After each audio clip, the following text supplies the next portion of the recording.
day following Monday as Dallas won the lottery pick and Jayson Tatum's injury in the reigning champs Game 4 loss. Plus, Cavs CEO Nic Barlage joins the show. Hello and welcome to Front Office Sports Today from our FOS studio in New York City. I'm Renee Washington. And I'm Baker Machado. My goodness, what a show we got ahead for you guys. Thanks so much for joining us. Of course, every weekday, Renee and I chat the biggest stories that are happening in the business of culture and sports. And as she mentioned, we've got a big show ahead, but let's first dive into some of the other stories we're following in the shoot-around. Yes, we are waiting the official results from the MRI for Jayson Tatum, but multiple reports have indicated it may be an Achilles tear. Now the reigning NBA champions are not only on the brink of elimination from the playoffs, but also potentially losing one of their superstars for at least a year, Baker. This is sad news, shocking through all Boston fans right now. Yeah, and especially going after just a few days ago, we were having this conversation about what's going on with the ownership structure of the team, the fact that the Celtics will have the highest payroll going into next year at $223 million. I should tell you, 107 million of that 223 is just a Tatum and Jaylen Brown. Yes. Big questions, obviously, what do the Celtics look like? And given what happened with Dallas winning the lottery yesterday, if you're the Celtics and you start to dismantle this team and trade away Drew Holiday or somebody else, maybe you're banking on a year off of Tatum and then maybe getting a good lottery pick down the road. Very interesting. Well, Jalen Hurts and the Eagles versus the Cowboys kickoff game was announced on Monday, and now leading up to the official schedule release, the NFL has teased out more primetime games. We've got 7 international games across 5 countries in 2 different continents. That's the largest international slate in league history. Yeah. Minnesota becomes the first team ever to play back-to-back international games, the first ever game in Ireland that they're going to play, the first NFL game in Madrid, Spain, between Washington and the Dolphins. And then now, Baker, the league's looking to draw ratings from game 1. They're capitalizing on international marketing and following what Roger Goodell has mentioned, leading closer to that 16-game international schedule they one day hope to have. Yeah, and look, it seems like this is the pathway to how they're going to get it. And if you're Minnesota, those 2 games that you're playing in Dublin and then in London, so do you just stay overseas? Do you even go back to Minnesota? So for you to take like a 2-week vacation? Because it's like, can you imagine like flying to Dublin, then flying back to Minnesota, then flying back? So yeah, you're right. This is all amazing in terms of the international expansion as Roger Goodell wants more of these international games. And the big question will be, who do the Chargers play in that opening game against Sao Paulo? A lot of speculation. Maybe it could be the Chiefs, but we won't know until tomorrow. The global presence is there, and we will get the official schedule tomorrow, but we also are getting Christmas Day games and more to come. All right, well, ESPN has also announced a few days ago their new flagship streaming service will be named simply ESPN.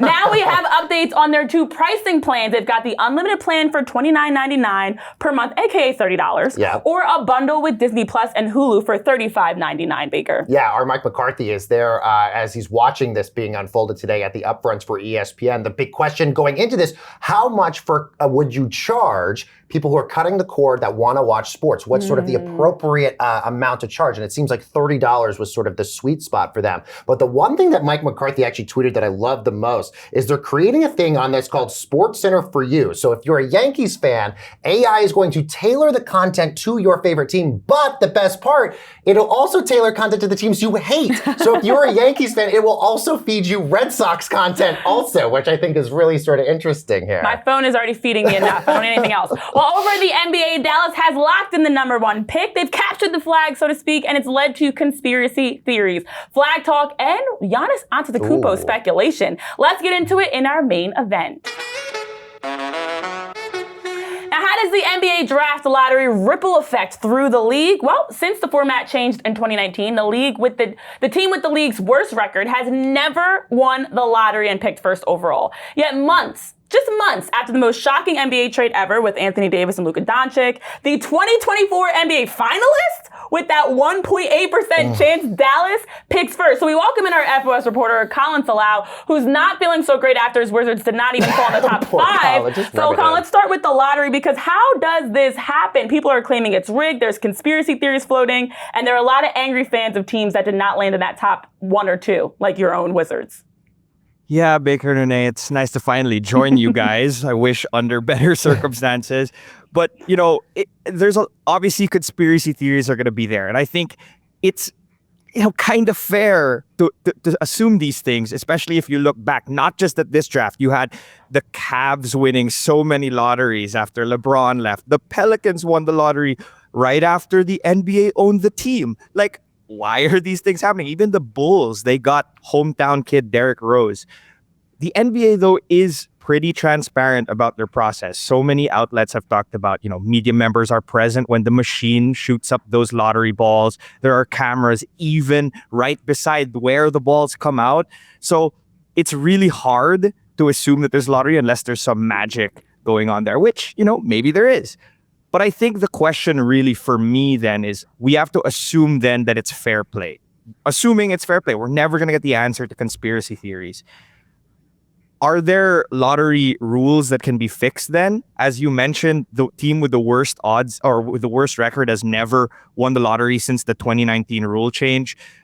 Although teams that have been tied for the best odds have won, are there still new changes that can be done? Do they copy the NFL where there's no lottery? Do they go back to the old system, which is similar to the NHL? I think those have to be assessed because from what I've heard and what I've seen, the mood was pretty weird last night in Chicago. Yeah, especially for a lot of these teams, like let's just say the Hornets or the Jazz, who are in your Wizards, who obviously struggled a lot during the last year and could have obviously benefited from a player like Cooper Flagg on their roster. But to a point you brought up, no team with the worst record has ever got the lottery. The best that a team with the worst record ever got in terms of their pick was the 2021 Rockets, who got the second pick. So how do you sort of answer to those who say that this is not actually good for league parity because the worst teams aren't getting better here?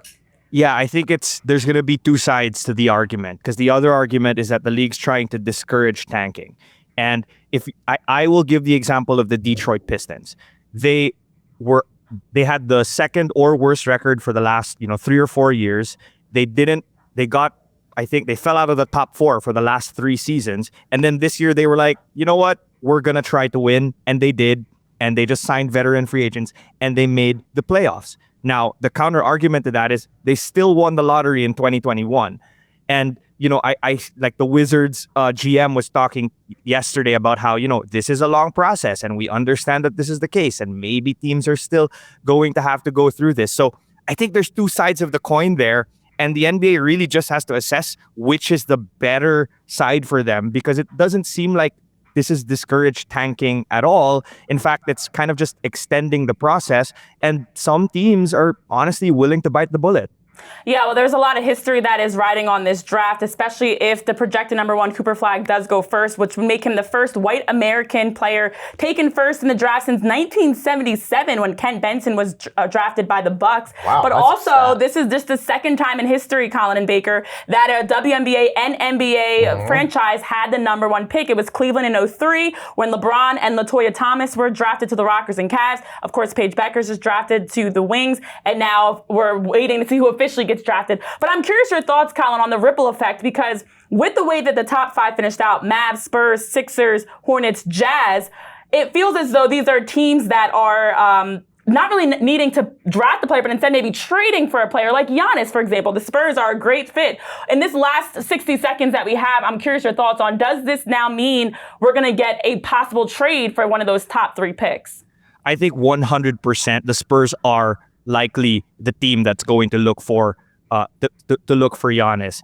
Dallas, who knows? We've seen what Nico Harrison might do, but I think the Spurs have the assets, and Giannis would fit perfectly, I think, beside Wembanyama. The question is more of, what do the Bucks want? I don't think number 2 and Dylan Harper is enough. Will the Spurs be willing to part ways with Stephon Castle? Will the Spurs need to throw in maybe even De'Aaron Fox into the trade? We'll see, and I think overall, this turned out to be a great draft lottery for the Spurs, who had a 6.3% chance at the number 2 pick. And like we said, a lot of teams are jumping up. Colin, in 2 words or less, does Nico Harrison, is he vindicated now? We'll see. Good, love it. I like that. Yes. Well, I don't think Nico Harrison and the Mavs can shake things up too much with a trade, but a Wemby Giannis would be a fantastic alliance. So up next, CEO of the Cavs, Nic Barlage, joins us here after this break. Stay tuned.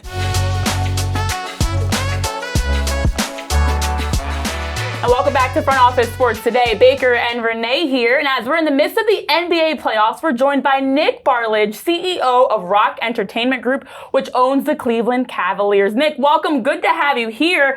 I want to jump right in to talk about Monday night's activities around the lottery, because we saw the last time that two teams for the WNBA and NBA in history had the number one pick. It was actually Cleveland back in 2003, with LeBron James being drafted that year. And also, of course, we see it again with Dallas. Now the Mavs, 2024 NBA finalists, a 1.8% chance of winning the lottery. And of course, Luka's shocking trade. All this has led to lots of questions around it. What are your thoughts around the draft lottery, especially with people feeling like it's rigged?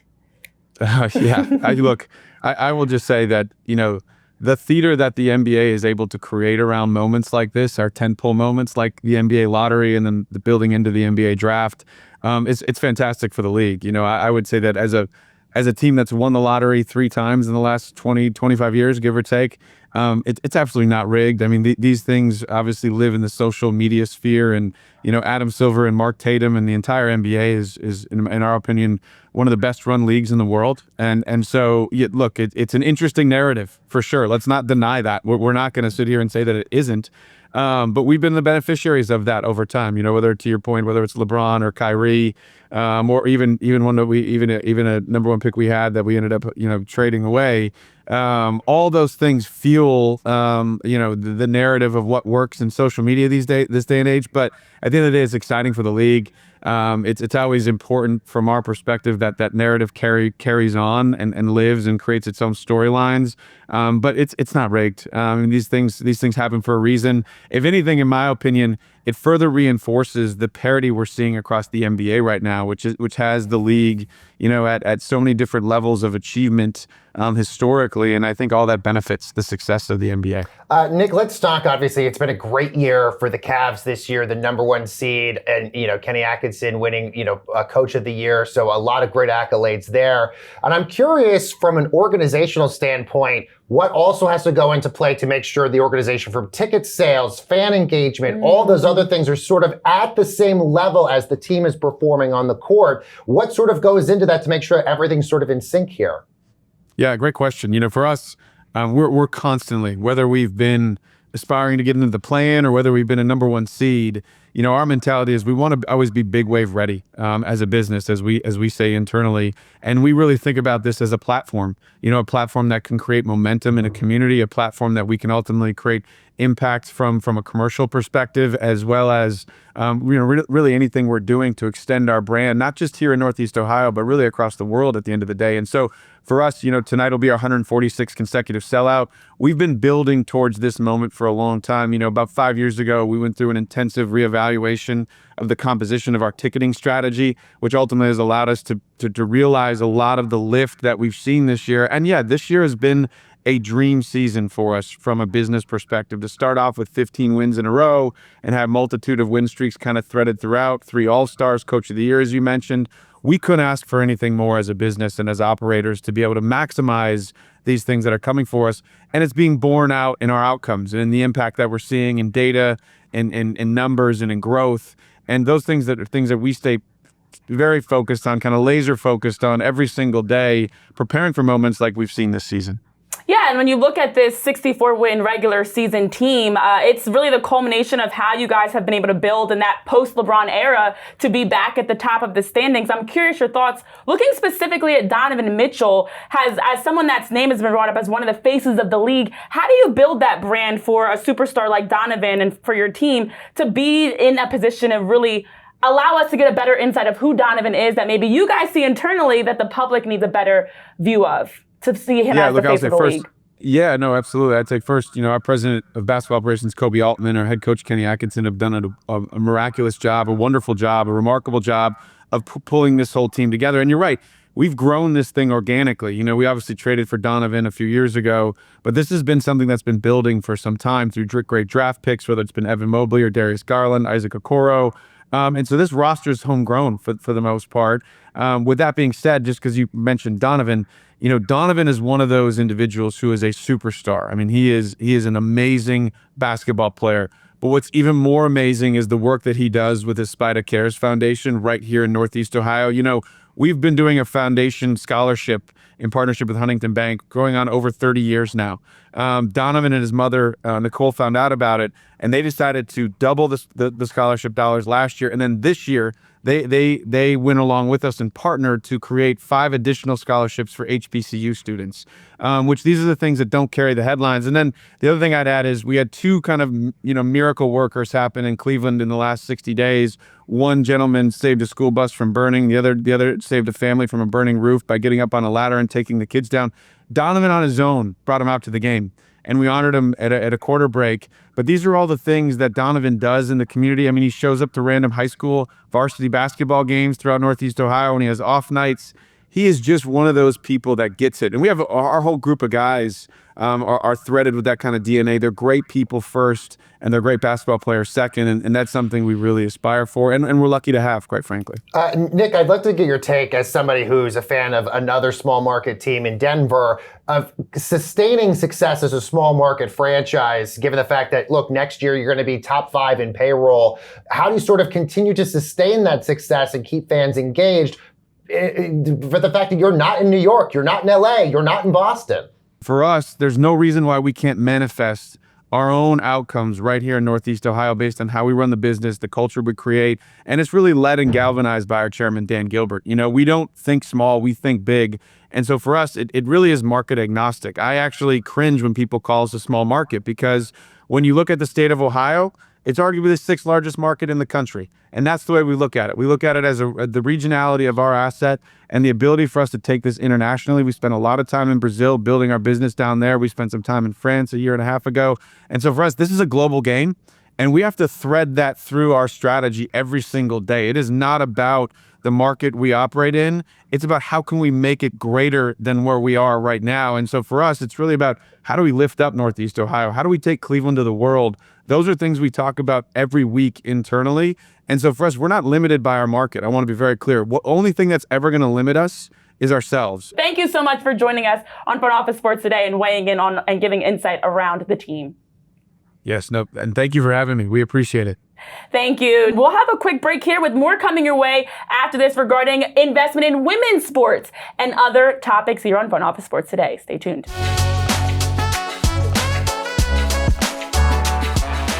Welcome back to Front Office Sports today alongside Baker. I'm Renee, and we're talking women's sports evolving investments. Now, to join us to talk about all this is our FOS women's sports reporter, Annie Costable, because women's sports is big business. Yes. And right now we're hearing that 2-time FIFA World Cup champion, Olympic gold medalist Alex Morgan, shortly after retiring, is now taking a minority ownership in the San Diego Wave, where she won the Shield, took them to the playoffs, and just retired this past season. What are your thoughts on this emerging and increasing number of retired athletes that are getting involved with women's sports teams as owners? Yeah, I think the impressive thing about a move like Alex's is it really speaks to the players knowing what's best for players, right? And Alex has taken a stance. I mean, early on while she was still playing, she co-founded Together. She invested in the unrivaled 3-on-3 league. And so she's always made it known what her intentions are as far as her career after playing. And that was to be part of the change that she wanted to see as a player now in her era after retiring. Yeah, which is amazing for her, and it's great because she continues to be a face of that franchise. Let's now move over to the WNBA. It's been a lot of questions for years about what the future is going to be for the Connecticut Sun. Mm-hmm. They play in one of the smallest venues out there in a smaller market, per se, as well. Now we're hearing potentially that they might be up for sale. What have we heard about this? Yeah, so the Connecticut Sun have faced issues as of late from a player perspective. Players have really become more vocal now that we've seen other teams put up the investment into player experience, the player amenities. And I mean, training facilities, right. all those, and yeah. when we talk about these things, these are standard practices for professional athletes. So right. These are not above and beyond, exercises that are unheard of. These are just the standards in professional sports that have somehow shown up late for the women's sports game. So the Connecticut Sun are still playing catch up in that respect. And there's been conversation about whether or not they would be able to provide that investment in terms of practice facility and, changes to their arena potentially. And so this news that they're looking into selling is not exactly a shock. It's more where could they end up? And the two places that offer an intriguing landing spot are in Philadelphia and in Boston. Both the Philadelphia 76ers ownership group has already made an official bid for a WNBA expansion team. So there's a way in which the Philadelphia team could potentially, instead of getting that expansion bid, just take over an existing franchise. Attempt to buy the Connecticut Sun. That's possible for other organizations that have put up bids for expansion teams as well. It's not just Philadelphia. I just personally think that based on what Philadelphia has to offer, they could be an intriguing landing spot. Personally, I would love to have a WNBA franchise in Philly. Bring them to my city. Yep. But I will say it's interesting, especially for the Sun. 4 trips to the final. So on paper, you're thinking a successful team as recently as 2022. Yes. And also the first WNBA team that had a separate ownership outside of any NBA ownership when they were relocated to Connecticut. Is this a good thing for the WNBA in our final 30 seconds here? Just quickly, your thoughts. Is this good for the WNBA in this move? I think we have to start to consider whether it's good for the WNBA to have all of its teams owned by NBA ownership.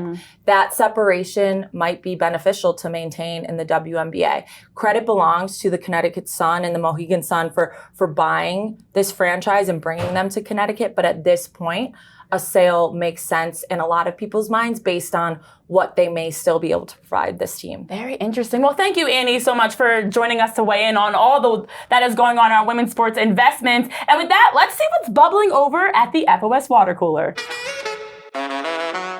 30-year-old Xavier Babudar, a.k.a. Chiefsaholic, had an additional 32 years slapped onto his initial 17-and-a-half-year federal sentence for robbing banks across 7 states. Oof. This is the Chiefs super fan. He was often seen in his gray wolf suit taking pictures with kids. He also has now been in Supermax prison in Colorado, known as the Alcatraz of the Rockies. People think that Philly sports fans are crazy for throwing snowballs at Santa Claus. We're not out here robbing banks across 7 states, including Nevada, California, all over. What, Baker? He was robbing, allegedly, because he had a gambling addiction, but he was paying for Chiefs tickets and all these other things with that money that he was robbing. Also, interestingly, he had 2 big sports bets that he made with money from this, including a bet on the Super Bowl, the Chiefs winning the Super Bowl that he made $100,000 for, and on Patrick Mahomes winning the MVP. He got money for those bets. Obviously, it's traumatizing for the people that were involved at the banks and everything like that. But this is next level fandom that you're having to rob banks to support your habit for your team. How about those bank robbers? No, I will say it is sad to hear that he had a gambling addiction and a troubled childhood that left him homeless and led to this spiral out of control. Yeah, but it makes you wonder all the other fans that are at these games and the super fans, like, what else are they hiding? I know. Massive social media following, massive presence around Chiefs Kingdom, and it's unfortunate we're hearing more and more around the 30-year-old. Well, that'll do it for us here today. We'll end on that note. For Baker and myself, Renee, thank you guys so much for tuning in to another episode of Front Office Sports Today. We'll see you next time with more updates on Jayson Tatum, Giannis, and much more here on the show. Have a good one.